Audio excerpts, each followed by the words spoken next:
Welcome to Friday night's video in our second master series. This is the 28th video in our second master series and the second video looking at level meters. So I hope you watched the last video and understood the introduction well enough. And we are going to talk about VU meters. The first thing that I want to explain about the VU meter, there's a couple different things that basically the concept of the VU meter is pretty simple. It was basically designed to deal with some other issues, and it got incorporated into the music industry that it was not really geared well to do that. Now, that can be debatable and argued till doomsday, but myself, it's a very good meter for a couple purposes that we'll talk about. But you dealing with this from a desk or analog equipment may be a little bit different than dealing with it in the studio, because basically you're dealing with analog signal outside of the digital realm. And in the digital realm, if you're dealing like a VU meter inside your DAW, that you're going to be dealing with digital signals, which are different signals. There's a difference between electricity and code, and that's the difference that you're dealing with. But they're still trying to give you a reference to the same idea. In the DAW, it's trying to give you this reference in a digital signal and what that would relate to in the digital world. So the concept of that, I do expect you to two things. First of all, read about VU meters so that you can understand a little bit more in depth of exactly what they're telling you and what they were designed for.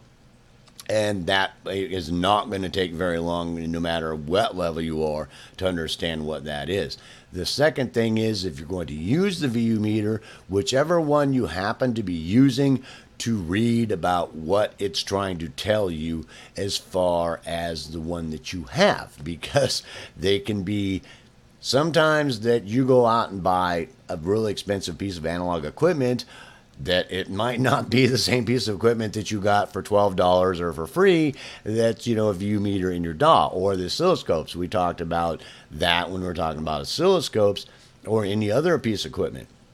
Now, the understanding of this is I don't really want to get into a lot of detail about the voltage unit concept. The understanding of what it's trying to tell you is voltage units. So I'm basically going to expect that you read about what voltage units are a little bit so that you can reference this in your mind to a signal. Now, there's a lot of information on my channel about digital signals, about audio engineering, and all kinds of things.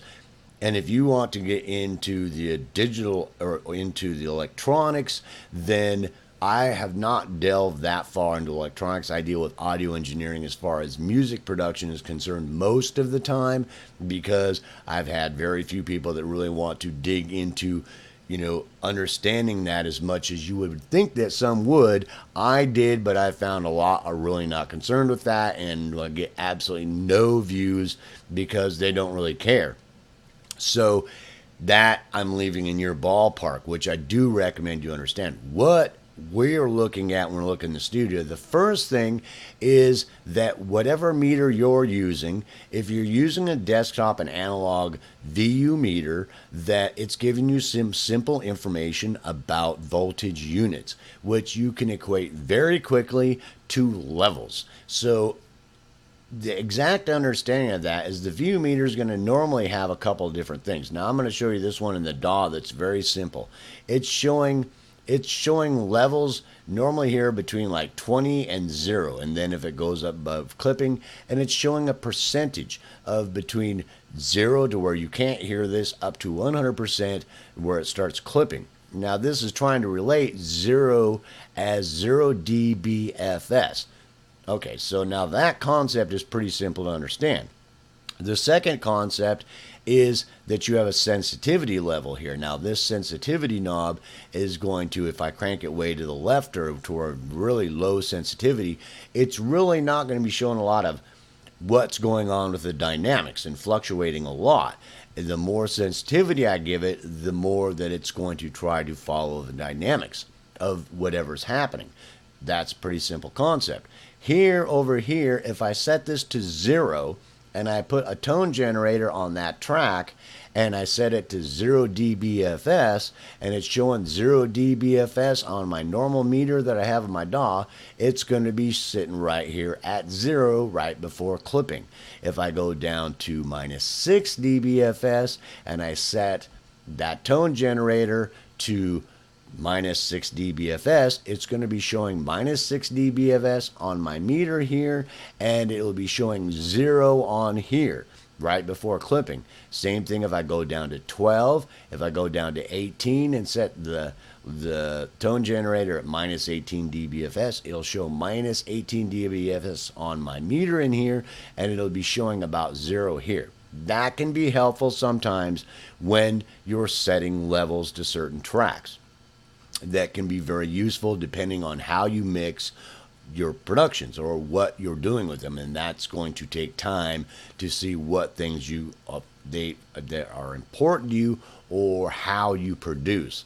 Now that can be questionable, and that's not an argument I'm going to get into. What I'm going to point out is the usefulness of this meter, and you becoming that next level master audio engineer, whether you're working with this level meter on an analog piece of equipment or in the DAW, that there's a couple really good uses for it. The first thing to point out is it normally doesn't give you as detailed of information. Now, if I'm looking for peaks and things like that, I'm not going to want to use that. I'm really going to want to go to a much more sensitive meter that I can really see details about peaks and peak hold times and things like that. I normally will look at this meter when I'm trying to find my RMS that we talked about like in the last video. We'll get into more detail about that as we go through looking at level meters, that this one's going to give you a little bit more detailed information. But what this level meter is really great for is a couple different things. That first thing it's really great for is as you become a better engineer, you will find yourself doing rough drafts of things. That means that not every time you do anything during a production that you're wanting to get really detailed information. You're really wanting to know if something is clipping as it's going along, or you're really wanting to know, like, what is the basic dynamic fluctuation here? Like if I've got this part of this vocal here that I'm really just wanting to see just a basic idea of how much it's fluctuating. Now, this concept also relates directly to understanding if it's fluctuating between 7 and 8 here in the VU meter that you have, what does that mean on a more detailed graph? You're looking at the fluctuation of the dynamics, and you're looking at your RMS here.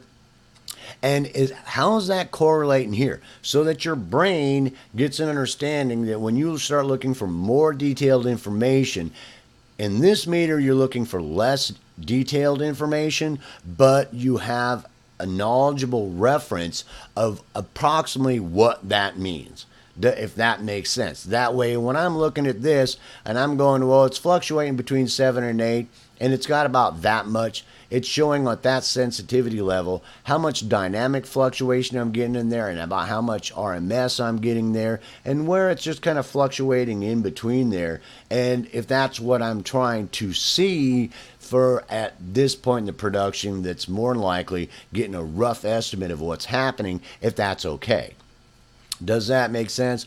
That's a real simple thing to relate in your mind of being able to, so that when you are seeing this, you're able to reference that in your mind to more detailed information without having to see the detailed information, so that you can really reference a rough estimate of what's going on there in comparison to the more detailed tools you're using, so that this makes sense of what exactly that means. So however far down you've got that, or however close to 0 dB you got that, dBFS or whatever. When I say dB, normally when I'm talking, I mean dBFS, so understand that. So that's a very simple concept. And how I relate this is that a lot of times if I'm recording or I'm processing or I'm editing or something like that, that I'll have my DBU meter open in some window in one of my monitors somewhere that if I'm clipping, that it starts flashing red. I want my meter, my VU meter that's, it starts hitting in the red. It starts going flash, flash, flash. Big old red flashing lights, just like a big old red fire truck light on my, in my studio. Freeze, freeze, freeze, you're clipping, bro. Because I might be doing something that's clipping and I don't want to be clipping. And if I am clipping to get some kind of saturation or noise, how much am I clipping? So, and a rough idea of what that might be. If that's what I'm doing at this point, where most of the time if I'm adding saturation, distortion, and things like that, I'm going to a much more detailed meter. But if I'm clipping, this is going to very rapidly start flashing red and telling me that I'm in the red, bro, and I need to back off of what I'm doing because I'm clipping. So that's one really good use of the VU meter, that to give you a bunch of detailed information to make your eyeballs, be focusing on it, that you're trying to reference it or reference this kind of stuff like this, that you got this big old meter somewhere that's going to tell you when you're clipping. That's great because that can be important in recording and editing and processing all kinds of things as you're producing or mixing, that it's just bam, bam, bam. Oop, I'm hitting red, and it's like, well, back off in this situation. And if I'm not, it's telling me now I'm hitting it, and then I go and get more detailed information if I'm processing the way that I want some clipping or saturation and things like that. So that's the first thing, very simply. The next thing is if I've got this little area here that I know that in between here I'm going to have dropouts. So this is going to drop down, drop down, drop down, drop down during things. But in sections of what's going on, that I'm looking for a median. And sometimes that when I'm mixing or I'm getting ready to process or after I've recorded and that I really want to know how, is that going to be okay, or I need to re-record something or I'm just getting a rough idea of how much is dynamic fluctuation here. And the more less sensitivity I put on it, the more of a reference that I'm going to get, that it's just kind of bouncing right around in there. And I'm used to knowing what that means on a normal meter that's a much more sensitive meter of, yeah, that's about where I want it sitting. It's just kind of bouncing around right in there. If I kick up the sensitivity, that, it's given a lot, it's trying to follow a dynamic. So it's going to drop off there a lot whenever you have dropouts in any kind of during the performance, which it can be a little bit much whenever dealing with a VU meter, in my humble opinion. So I normally crank the sensitivity down quite a bit because I just want an idea of, in a rough guesstimate of, where it's just kind of fluctuating around. And when I get just do detailed work on the track, or when I get to doing more detail, that this meter I won't be looking as much. I'll be looking at a meter that's going to give me more detailed information. Now, this might sound funny, but this meter is really great in dealing with our concept that as we become better and better and better, that every moment in time is important. And this little teeny area right here during this chorus, I'm just getting a rough idea. It's going in there. And then I'm looking, because I can't tell from looking at that track exactly where that's at.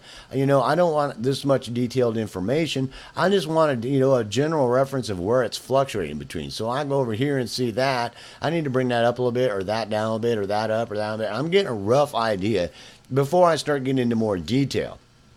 And sometimes I work like that in certain situations. And sometimes it's a good idea to get a rough idea of what's happening as you're flagging things and things like that, or the overall performance, what's happening, and a rough guesstimate of the fluctuations and some type of a median that's happening there. Because VU meter's not really good for looking at peaks and things like that and really get good detailed information of peak hold times between different channels. You can't keep your eye on here and here all at the same time.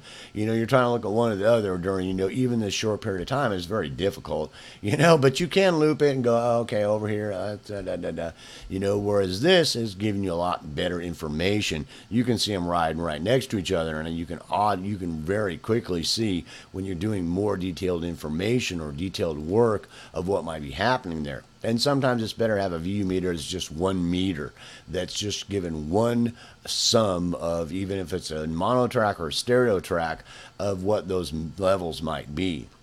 So it's a very simple concept, and a very simple meter to help you get some rough guesstimates and see when you're clipping, and some rough guesstimates of some type of median as you're doing rough draft kind of work, and keeping an eye on things as you're working before you get into real detailed work. So peace, help, love. I hope you enjoyed this video on our VU meters, and I'll see you in the next video.